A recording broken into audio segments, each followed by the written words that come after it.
Hello दोस्तों, स्वागत है आपका स्लीपी क्लासेस पे। आज हम जनरल स्टडीज मेंस पेपर 1 के सोशल इश्यूज टॉपिक में से एक सवाल देखते हैं और समझते हैं इसका आंसर हमें किस तरीके से लिखना चाहिए।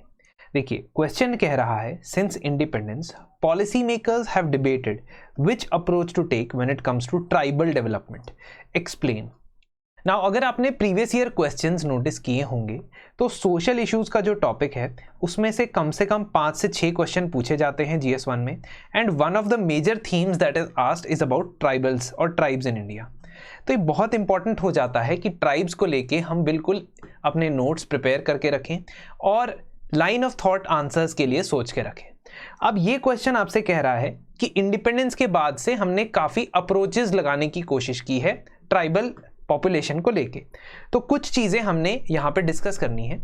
इन the introduction you could write this in the sense कि आप बता सकते हैं कि scheduled tribes and that also additionally scheduled caste have been given a special provisions in our constitution, और वो आप लिख भी सकते हो कि कॉन्स्टिट्यूशन के कौन से आर्टिकल से उन्हें स्पेशल प्रोविजंस मिले हैं। But I would believe another way to start is that you talk about that what percentage of our population is tribal. तो almost 8.6% of our population is tribal population, which is a huge amount if you consider 2011 census, क्योंकि वहां तब 121 करोड़ के आसपास population थी। तो आप ये देखिए कि आप यहाँ पे बात कर सकते हैं कि इतना बड़ा चंक हमारा ट्राइबल्स के पॉपुलेशन का है और हमारे कॉन्स्टिट्यूशन के अंदर already there have been many measures that have been taken जो प्रोटेक्ट करना चाहते हैं राइट्स को शेड्यूल्ड ट्राइब्स के, और उनको कुछ स्पेशल प्रोविजंस भी प्रोवाइड करना चाहते हैं इसके अलावा। बट बात किसकी हो रही है? संविधान की नहीं हो रही है। बात हो रही है कि आफ्टर द संविधान was made, after the constitution was made, policy makers ने ट्राइबल्स को भारत की ग्रोथ स्टोरी में इंटीग्रेट करने के लिए क्या क्या अप्रोचेस लगाए। तो अगर हम बात करते हैं ना अप्रोचेस की, तो 3 टाइप के अप्रोच देखे गए।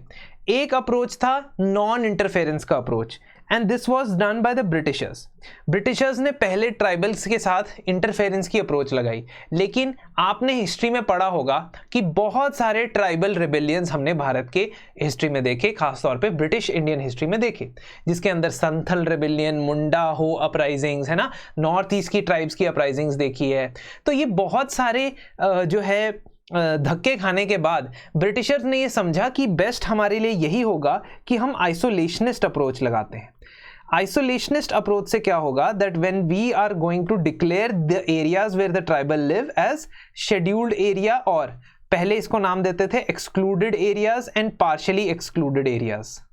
तो ये जो सिस्टम है या ये जो तरीका है ट्राइबल से डील करने का कि विदाउट इंटरफेयरिंग और एंटरिंग इनटू देयर एरियाज, उनको एक एरिया दे देते हैं, इलाका दे देते हैं, और उस इलाके के अंदर उनको जैसे वो नेचुरल तरीके से जीना चाहते हैं वैसे उन्हें जीने देते हैं।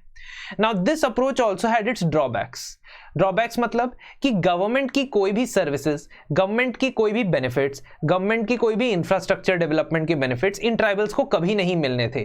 अब आप ये आर्ग्यू कर सकते हो कि ट्राइबल्स को ये नहीं चाहिए, but at a certain level of development tribals को कुछ बेसिक जरूरतें तो पूरी करनी है, और उनको भी at least there should be a conversation about trying to involve them in our mainstream society. अगर सेपरेट ही रखना है तो ऐसे पहले एक थिंकर होते थे, हम बहुत बड़े सोशियोलॉजिस्ट होते थे भारत के, GS घुरिये। तो GS घुरिये को लगता था कि अगर आप उनको आइसोलेशन में रखोगे ट्राइब्स को, तो it will be like you are making a national park approach. जैसा एनिमल्स के साथ रखते हैं नेशनल पार्क, उनके लिए अलग से बना के रखते हैं, प्रोटेक्टेड एरियाज उनके लिए अलग से बना रखते हैं। प्रोटेक्टेड एरिया अप्रोच जो है आपको ट्राइबल्स के साथ नहीं लगाना चाहिए बिकॉज दे आर ह्यूमंस।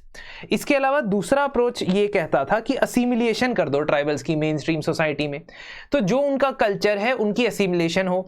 अब ये असिमिलेशन भी बहुत अलग अलग तरीके से हुई। For example, even Christian missionaries जो थे, दे indulged in assimilation practices wherein they conducted proselytization activities। proselytization क्या होता है?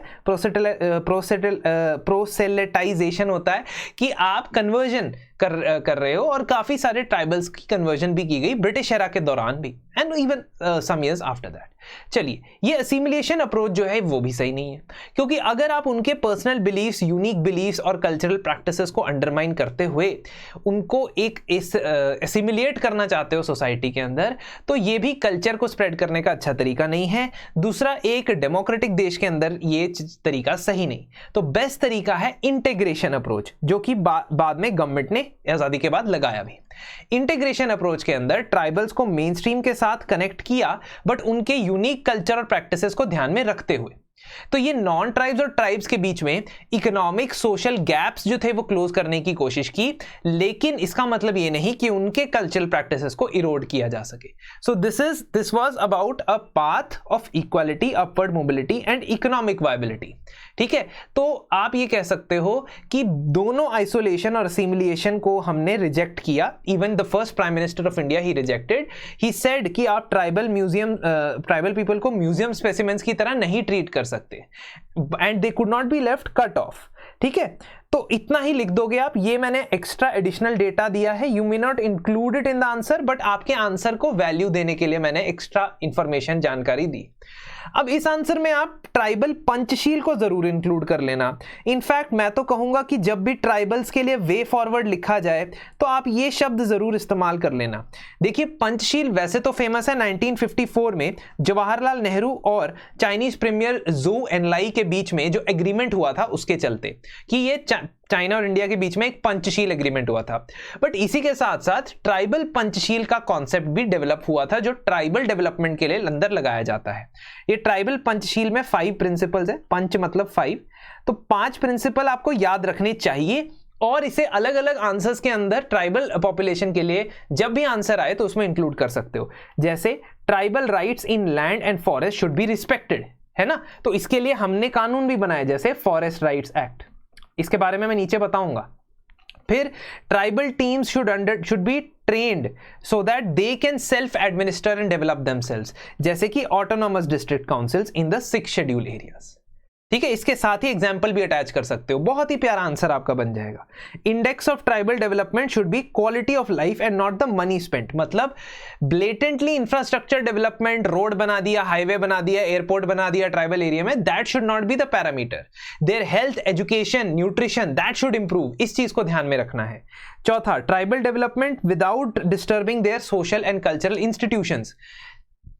तो अगेन, जैसे अभी बात हो रही है यूसीसी की, यूनिफॉर्म सिविल कोड लाने की, लेकिन वहां पे भी ये बात हो रही है कि ट्राइबल्स के अपने पर्सनल जो फैमिली लॉ है या उनके पर्सनल इनहेरिटेंस के लॉ है, उनके साथ हमें डिस्टर्बेंस नहीं करनी चाहिए। और लास्ट में, tribal should be allowed to develop according to their own genius. तो इसी के क्षेत्र में हम कहते हैं कि ये जैसे वन धन विकास केंद्र है, वन धन विकास केंद्र है, और ट्राइबल एरियाज के अंदर MFP माइनर फॉरेस्ट प्रोडक्ट्स के लिए MSP प्रोवाइड करने की जो बातें होती हैं, दैट कीप्स इन माइंड कि इनकी यूनिक क्वालिटीज क्या है। If they want to continue in that traditional practice, let them, है ना। तो अल्टीमेटली आप ये बता सकते हो, if you want to write this answer with this framework, you can write this way also. और अगर आप पंचशील बताना चाहते हो 5 और उसके आगे एग्जाम्पल्स लिखना चाहते हो तो भी लिख सकते हो, बट आई फाउंड दिस कि इससे स्पेस और टाइम थोड़ा आपका बच जाएगा। फिर आप बताओगे कि अभी तक क्या कदम उठाए गए हैं। शॉर्ट में, you don't have to explain it because already आप वर्ल्ड लिमिट स्ट्रेच कर रहे होंगे। तो कॉन्स्टिट्यूशनल प्रोविजंस क्या लिए गए हैं, नागालैंड, अरुणाचल, सिक्किम, मिजोरम के लिए आर्टिकल 371, 5th 6th शेड्यूल, है ना। लीगल प्रोविजंस क्या लिए गए हैं, PESA act, forest rights act, prevention of atrocities on SC/ST act. और पॉलिसी प्रोविजंस क्या लिए गए हैं, जैसे tribal sub plan, Eklavya model residential schools के ऊपर खर्चे होना, वन धन विकास केंद्र योजना, ये सारी चीजें आप एक बार लिस्ट आउट कर दो, बहुत बढ़िया हो जाएगा। Finally in the form of this only, इसी तरीके से लाइन, एक लाइन में चैलेंजेस भी बताओगे कि in spite of all these are the challenges. Now if it is a 150 word answer, ये skip कर देना, skip this part. But if it is a 250 word answer, I think you will have enough space कि 20-25 शब्दों में आप ये 25-30 शब्दों में आप चैलेंजेस भी बता सको। और शॉर्ट में बताने हैं चैलेंजेस कि हेल्थ एजुकेशन इंडिकेटर में ट्राइबल पीछे हैं। एग्जाम्पल है वेस्ट गोदावरी डिस्ट्रिक्ट में खरिया सावर कम्युनिटी है जिसको सिकल सेल एनीमिया के 10% इंसिडेंस देखी जाती है जहां पे। Displacement due to development projects, cultural and ethnic clashes नहीं है, ये क्लैशेज है। ठीक है, गलती से क्लासेस लिख दिया है, क्लैशेज हैं as seen in Manipur. Cultural and ethnic clashes as seen in Manipur, ये पॉइंट्स लिख दोगे, दैट इज सफिशिएंट। ये पॉइंट रिपीट हो गया, ठीक है। 3 से 4 पॉइंट और भी चैलेंजेस हैं ट्राइबल एरियाज के, बट आप उसमें अपने हिसाब से ऐड कर देना। कहने का ये मतलब है कि ये चैलेंजेस तब लिखोगे when it is a 250 word answer. When it is 150 already आपका समाप्त हो गया है, टाइम यहीं पे समाप्त हो गया है, स्पेस भी यहीं पे समाप्त हो गई है, खत्म हो गई है। आइसोलेशनिस्ट, ये 3 अप्रोच बताने के बाद just right 1 or 2 lines from this Jawaharlal Nehru का अप्रोच और फिर ट्राइबल पंचशील बना देना, ठीक है। That is all you can write in a 150 word answer. But if it is a 250 word answer, you can include challenges as well. तो and में close कैसे करोगे?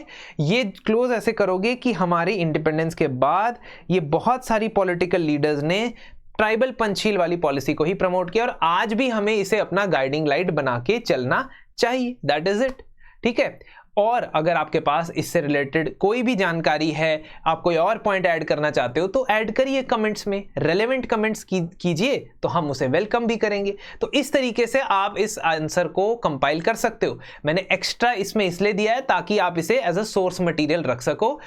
और अगर आप इसी तरीके से मेंस की तैयारी को एक डायरेक्शन देना चाहते हो, डायरेक्शनलेस तैयारी को डायरेक्शन देना चाहते हो, तो आप इन दोनों में से कोई भी कोर्स को एनरोल कर सकते हो। हमारा जो मेन क्रैश कोर्स है वो लाइव क्लासेस के थ्रू आपको बताता है कि क्वेश्चंस के आंसर्स किस तरीके से आपने करने हैं। साथ ही साथ mains test series for both 2023 and 2024 it is available for you guys. तो ये 18 जून से स्टार्ट हुई थी, अभी भी इसमें 9 टेस्ट बचे हुए हैं, तो प्लीज जल्द से जल्द आप एनरोलमेंट ले सकते हैं और IAS टॉपर ये कोड इस्तेमाल करके 10% डिस्काउंट प्राप्त कर सकते हैं। You can also use the code Raina if you want to avail this 10% discount. तो चलिए मिलते हैं आपसे एक अलग नए सेशन के अंदर।